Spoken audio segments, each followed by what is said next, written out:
మాజీ మంత్రి తన తండ్రి వివేకానందరెడ్డి హత్య కేసులో సొంత కుటుంబంలోని శత్రువులపై అలుపెరగకుండా పోరాడుతున్న సునీతారెడ్డికి సుప్రీంకోర్టు కీలక సూచన చేయడంతో పాటు సిబిఐ కూడా సానుకూలంగా స్పందించింది.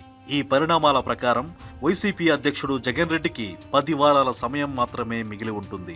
జగన్ కు ఎందుకు అంతే సమయం ఉంది అనేది ఇప్పుడు తెలుసుకుందాం. వివేకా కేసుకు సంబంధించి సుప్రీంకోర్టు విచారణ జరిపింది. సిబిఐ దర్యాప్తు విషయంలో ట్రయల్ కోర్టులో మరో పిటిషన్ వేయాలని సునీతకు సూచించింది. ఈ కేసులో ఇంకా దర్యాప్తు చేయాలని పిటిషనర్ కోరుతున్నారని, అందుకు కోర్టు ఆదేశాలిస్తే దర్యాప్తు కొనసాగించేందుకు తాము సిద్ధంగా ఉన్నామని సిబిఐ న్యాయస్థానానికి తెలిపింది. సునీత తరఫున సీనియర్ న్యాయవాది సిద్ధార్థ లోత్రా వాదనలు వినిపించారు. ఈ వాదనలు విన్న ధర్మాసనం 2 వారాల్లో సునీత ట్రయల్ కోర్టులో పిటిషన్ దాఖలు చేసేందుకు అనుమతించింది. పిటిషన్ వేసిన 8 వారాల్లో మెరిట్స్ ఆధారంగా నిర్ణయం ప్రకటించాలంటూ ట్రయల్ కోర్టును ఆదేశించింది.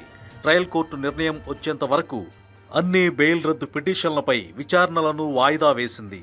సునీత పిటిషన్ దాఖలు చేయడానికి 2 వారాల సమయం తీసుకున్నా, ఆ తర్వాత ట్రయల్ కోర్టు నిర్ణయం ప్రకటించడానికి 8 వారాల సమయం తీసుకున్నా మొత్తం కలిపి 10 వారాల సమయం పడుతుంది. వివేక హత్య కేసులో జగన్ రెడ్డి, అవినాష్ రెడ్డి ప్రమేయం ఉందని, తనకు న్యాయం చేయాలంటూ సునీతారెడ్డి కొన్ని సంవత్సరాలుగా పోరాటం చేస్తున్నారు. చివరకు సుప్రీంకోర్టులో ఆమెకు కొంత ఊరట తక్కింది. దాదాపు 10 వారాల సమయం గడిచిన తర్వాత ముందుగా అవినాష్ రెడ్డిని అరెస్టు చేసే అవకాశం ఉందని న్యాయ నిపుణులు అభిప్రాయపడుతున్నారు. ఆ తర్వాత అవినాష్ రెడ్డి నుంచే లభించే సమాచారం మేరకు జగన్ మెడకు వివేక హత్య కేసు మరింత బిగుసుకునే అవకాశం ఉంది. ఈ 10 వారాల్లో జగన్ రెడ్డి ఎటువంటి ఎత్తులు వేస్తారో, లేదంటే మరో ఓదార్పు యాత్రకు శ్రీకారం చుడతారో తెలియాలంటే అప్పటి వరకు వేచి చూడాల్సిందే.